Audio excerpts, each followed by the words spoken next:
Salve a tutti signori, io sono Lorenzo e questo è il mio canale Espertone, benvenuti.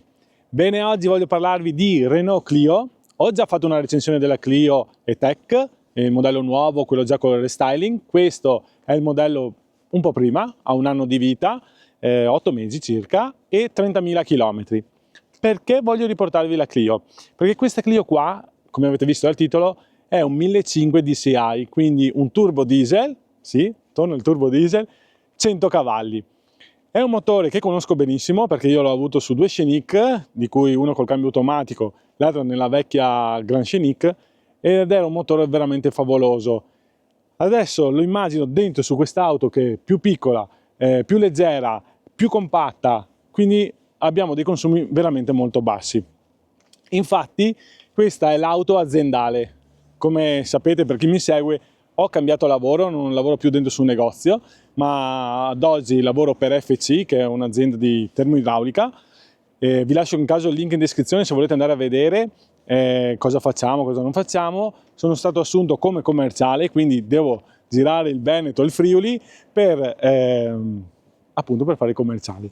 Bene, comunque dai, vi lascio il link in descrizione di FC, così guardate e se avete bisogno magari mi chiamate là per un preventivo o altre cose. Benissimo, perché voglio parlarvi della Clio? Allora, al momento questa sarà un'auto provvisoria perché poi mi arriverà il modello nuovo, però nel frattempo che aspettiamo l'altra mi hanno dato questa e sono rimasto veramente, ho detto ma come consuma così poco veramente quest'auto? E dopo andiamo a vedere quanto consuma dopo un po' di chilometri che ho fatto. Se la paragono a quanto consuma, questi mesi qua ho fatto un po' di mesi con la Captur, e la Captur mi faceva intorno ai 14, 15, 13 con un litro. Io adesso l'ho usato in autostrada, l'ho usato in strada normale, siamo in pianura, siamo in collina, andiamo su e giù. Quindi è proprio da confrontare con quello che usavo la Captur, che è un po' più grande però. Bene, oltre ai consumi c'è da vedere anche la coppia, come funziona e tutto il resto, ma per questo vi farò fare un giretto con me, un po' di strada in autostrada e faccio un po' di accelerazioni. Il video l'ho già fatto, ve lo metterò dopo aver visto com'è l'auto. Allora, per essere un'auto aziendale, secondo me, signori, tanto di cappello. Prima di tutto abbiamo dei fari a LED, quindi fari full LED, di notte fanno una luce veramente molto molto valida. Questa C qua che vediamo, che è come era sulla Captur praticamente, è molto bassa, quello sì, perché in effetti questa altezza qua bisogna stare molto attenti a quando si va in giro, però i muretti, i parcheggi e cose del genere. Ha una bella linea, vedremo quando arriverà l'aggiornamento, che ho già fatto la recensione, come sarà quella a livello aziendale. E per il resto è una bella auto, ha una bella tenuta di strada e va molto molto bene. Quello che però voglio farvi vedere io è che comunque per essere un'auto aziendale è completa di tutto. E adesso facciamo un giro. Allora vi mostro il bagagliaio, che comunque è bello capiente. Per aprirlo si preme sotto qui, ok? Quindi bello, ma si sporca spesso e volentieri. Qua lo apriamo e abbiamo un bel bagagliaio. È abbastanza profondo perché comunque abbiamo un'altezza di ben 30 cm, cioè da qui al fondo abbiamo 30 cm di spazio. Abbiamo comunque un 72 cm di profondità per una larghezza massima di 100, quindi 1 metro di larghezza, 72 di profondità ed un'altezza da terra alla cappelliera di ben 53 cm. Quindi per essere un'utilitaria ha un bagagliaio che è veramente molto molto capiente. Per quello che devo fare io ci sta e avanza. Chiudiamo, vediamo che qua comunque abbiamo tutta plastica, tutto ben rifinito, un bel maniglione da tirare giù qui per chiudere. Eccoci qua, vetri oscurati, quindi non si vede neanche cosa c'è dentro.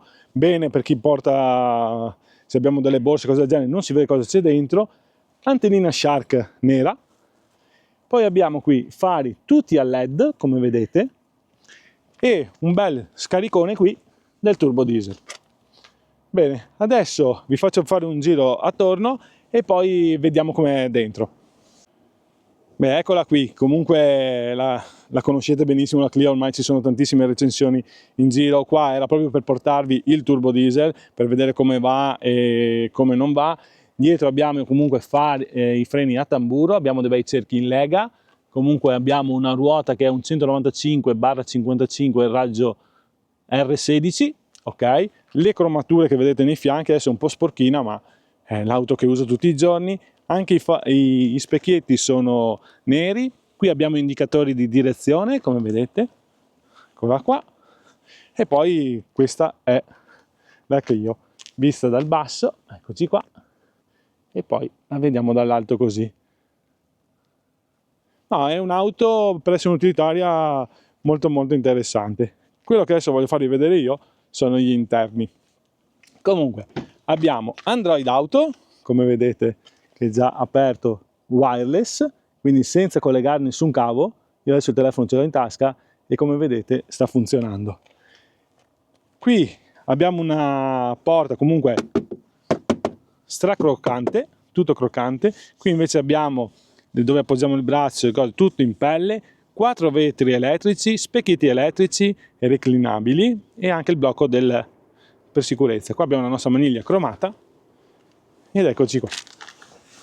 Qui abbiamo i tasti per quanto riguarda il mantenimento di corsia, la regolazione della luminosità dei nostri strumenti e per alzare e abbassare i fari. Eccoci qua. E qui siamo al punto più bello secondo me. Non abbiamo tutto digitale, ma abbiamo bensì delle lancette, come vedete, analogiche, ma sono brutte, ma sono vecchie. Signori, questa qua è la configurazione migliore secondo me, perché colpo d'occhio si vede subito a quanto siamo. Quanti giri stiamo andando? Nelle ultime auto, nelle ultime Renault, non si vede neanche più il contagiri, perché non esiste più il contagiri, abbiamo la temperatura dell'acqua e abbiamo i serbatoi. In più abbiamo questo display qua centrale che possiamo cambiare con questo tastino qua, ok? Vedete, io adesso lo cambio ed eccoci qua. E in più posso cambiare ancora la grafica. Guardate il consumo medio, 4 litri per fare 100 km, significa fare 25 km con 1 litro di gasolio. Signori, dopo comunque vi porto in prova con me e vi faccio vedere come va veramente questo motore qua, che è ancora tanto da dire. Qui abbiamo il nostro schermo da 7 pollici con Android Auto, come vi dicevo. Qua abbiamo i tastini a pianoforte, come era la Capture che avevo prima, con l'Eco. Eco non lo uso mai, quindi quel consumo lì è usandola normalmente, come usavo la Capture tutti i giorni. Doppie frecce, poi qua abbiamo il tasto per bloccare, non abbiamo il climatizzatore automatico manuale, bene anche questo perché a volte i flussi d'aria vengono comandati in modo molto strano, meglio averli così. 2 prese USB, l'AUX se vogliamo entrare dentro con delle cuffie, qui poi abbiamo la presa accendisigari, cambio a 6 marce, vedete, retromarcia più 6 marce, in sesta a 130 all'ora, comunque dopo andremo a vedere, siamo sui 2200 giri, non male. Poi qui abbiamo il freno a mano, manuale, dei portaoggetti, portabottiglie eccetera. Poi abbiamo questo bel tessuto qua davanti che dà tanta luce all'ambiente. Qui abbiamo delle plastiche super rigide, non è plastica morbida come su certe versioni di Renault, e questo è l'abitacolo. C'è una plafoniera centrale, purtroppo non c'è dietro, ci sono le maniglie per appendersi solo dalla parte del passeggero e poi vedete che non ci sono plafoniere dietro. Cinture regolabili anche in altezza e comunque un bel sedile molto comodo. Eccoci qua. Era giusto per portarvi che anche una Renault Clio così base, perché questa qua è, adesso non mi ricordo come si chiama la versione, però guardate, è completa di tutto quello che può servire, perché qui comunque abbiamo i comandi per il cruise control, il limitatore di velocità, abbiamo per cambiare appunto la velocità, il reset, poi qua abbiamo la risposta alla chiamata, il cambio display, i comandi vocali, alza e abbassa il volume. Per il resto mi sembra veramente un'ottima auto. In questo caso abbiamo 30.500 km dopo 8 mesi di utilizzo praticamente, e quella è la media del consumo, signori. Tanto di cappello per questo motore e soprattutto come va. L'unica cosa, se avesse il cambio automatico, sarebbe proprio la ciliegina sulla torta. Bene, adesso vi faccio vedere la parte posteriore. Per salire dietro come si fa? Sì, la maniglia si prende qua, così, in questa posizione qua, e la si apre. La porta si spalanca molto bene. Adesso io ho messo il sedile del tutto indietro e vedrete che comunque ci sto tranquillamente.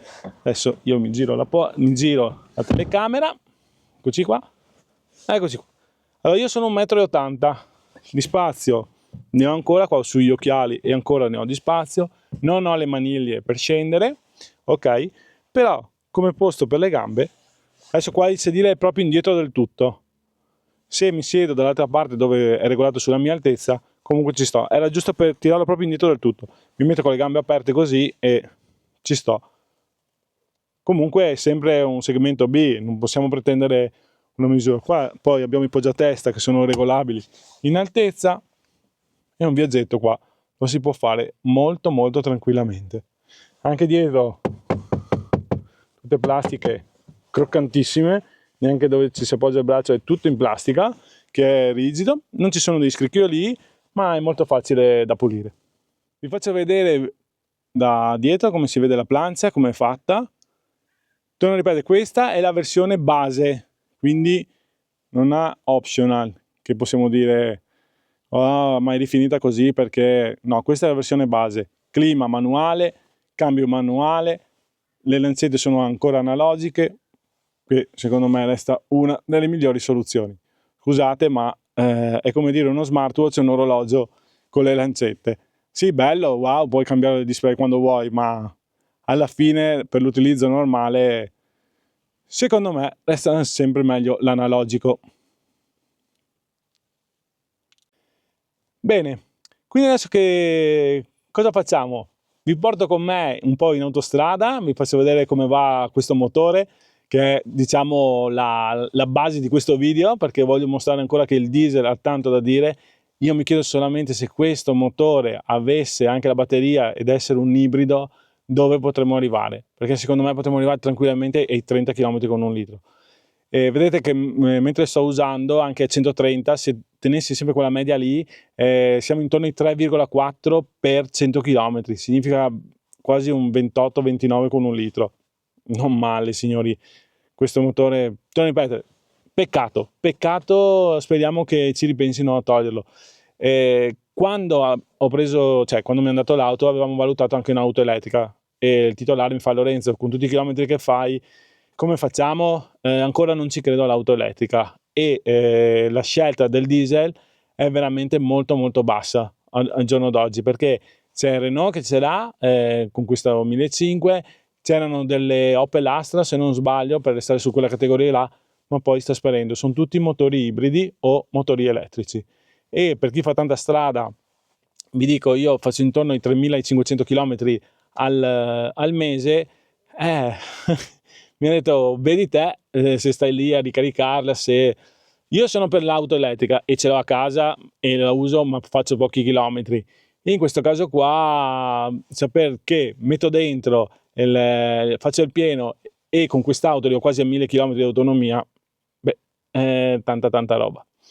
Bene, dai, andiamo a provarla e così vi mostro come va questo motore. Entriamo in autostrada così vediamo come va. Allora siamo a, guardate l'accelerazione, in quarta.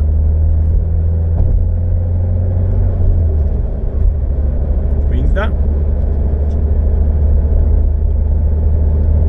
E adesso butto sesta. Siamo a 110 all'ora con 2000 giri. Proviamo, guardate l'accelerazione in sesta. Siamo già a 130 all'ora, lì diamo un po' di filo di gas, qua. Allora 130 all'ora, vediamo se riusciamo ad arrivare lì, siamo a 2200 giri, non male, non c'è tanto rumore. Adesso ho messo il microfono della telecamera, quindi 2200 giri, 130 all'ora, consumo 3,8, guardate i consumi, 3,8, no, ma io scuro un po' così, si vedete meglio, 3,7, 125 all'ora, 4,4, varia lì. Comunque siamo più di 20 con un litro, andando a velocità costante. Ma quello che più voglio far vedere è che ricordatevi, non so se vi ricordate, con la Capture ero a 130 all'ora in sesta, ero intorno ai 2009-3000 giri. Qui siamo a 2002, a 2200 giri siamo a 130 all'ora. È un motorino che va molto bene, si sente poco, essendo un 4 cilindri. Adesso sto zitto un attimo e vi faccio sentire il rumore a questa velocità qua. A parte qualche fruscio, il resto. Bene, adesso devo fare un sorpasso, 110 all'ora, accelero un attimo in sesta.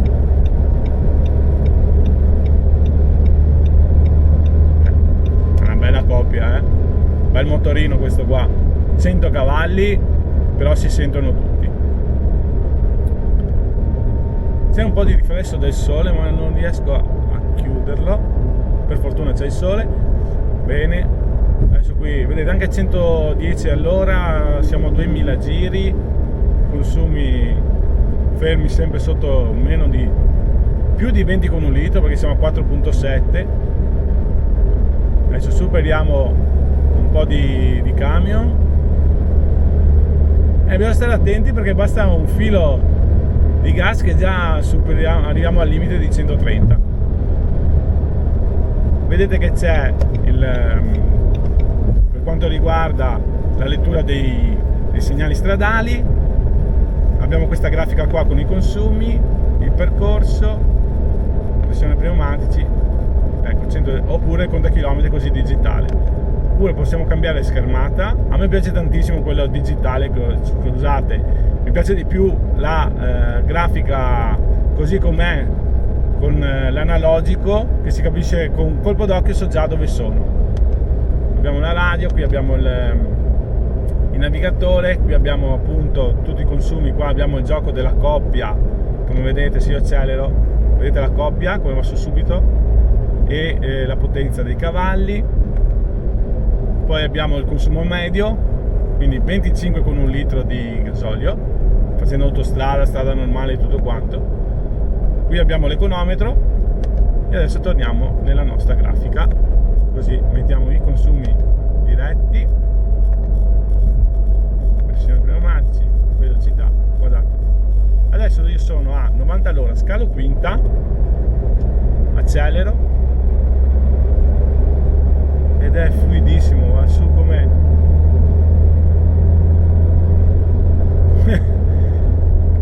va molto molto bene questo motore. Peccato che lo stanno togliendo, peccato. Così è. Bene, spero di avervi portato, magari adesso rallentiamo un attimo. Adesso sono in quarta e c'è un po' di camion da superare, ma guardate, quarta, 90 all'ora.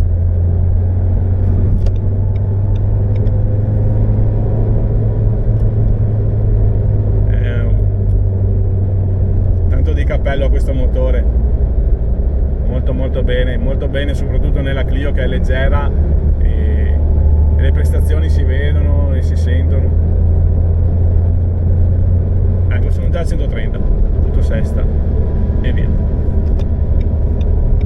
Bene, la frizione è un po' dura, come vi dicevo, quello sì è l'unica cosa da farsi abitudine, ma no, ci si abitua, per il resto va bene. 30.000 km, ho un'autonomia che è ancora 610 km, nonostante quello che la strada che ho già fatto, che sono 380, quindi 610 più 380, quasi 1000 km di autonomia, non è affatto male.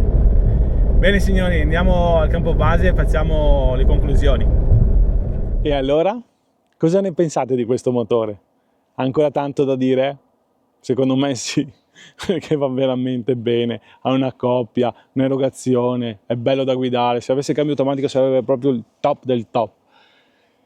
Speriamo non lo abbandonino, speriamo continuino a mantenerlo, e perché ha ancora tanto da dire, speriamo che magari con i biodiesel riusciamo ad avere una continuazione di questi motori. Non so perché non ne fate ibridi, mettetegli un ibrido, fate qualcosa per mantenerlo, perché i consumi che ha questo non ce l'avrà mai nessun ibrido e non ce l'avrà mai nessun motore a benzina. Bene, quindi io vi saluto, vi ringrazio FC per avermi dato l'opportunità di fare questo video e se il video vi è piaciuto mettete un bel like, iscrivetevi al canale, non costa nulla, basta premere il tasto iscriviti. E poi se volete attivare anche le notifiche, così rimanete sempre aggiornati sui video che faccio. Se avete qualcosa da dire, commentate pure, ditemi pure cosa ne pensate di questo motore e quale sarà il loro futuro, se magari qualcuno lo sa. Grazie a tutti, ciao ciao!